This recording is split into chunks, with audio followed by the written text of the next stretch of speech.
तर आज जेवढा दिवस आनंदाचा आहे तो दिवस मला दुःखाचा वाटतो. कारण बापूंनी 31 वर्ष गावाची सेवा करताना निस्वार्थीपणे निपक्षपातीपणे केलेली सेवा ही आज सगळ्यांच्याच तोंडून तुम्हाला ऐकायला मिळाली.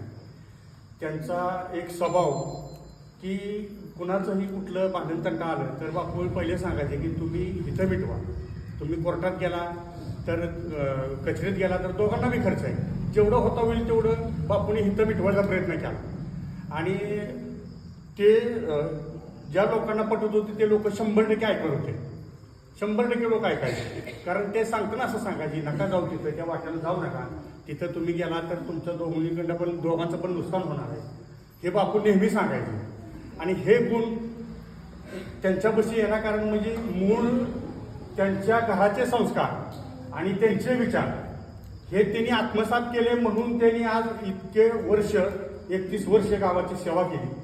आणि बापू मला एवढंच वाटतं की तुमच्यानंतर येणारा पोलीस पाटील त्यांनी असंच काम करावं, तुमचा आदर्श त्याने घ्यावा. पण तुमची सेवा ही 31 वर्षाची सेवा ह्या जामकरांच्या कायम स्मरणात राहील. 100%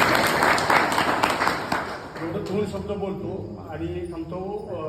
आणि बाबू तुम्हाला पुढच्या आयुष्यासाठी शुभेच्छा देतो की तुमचं पुढचं आयुष्य ताट मंत्राच्या चरणानं मी देवाला विनंती करतो की त्यांना सुखाचं समाधानाचं आणि एक तरुण पिढीला जो कोणी तुमच्याकडे येईल त्याला तुम्ही एक चांगलं सल्ला द्यावा एवढीच इच्छा व्यक्त करतो.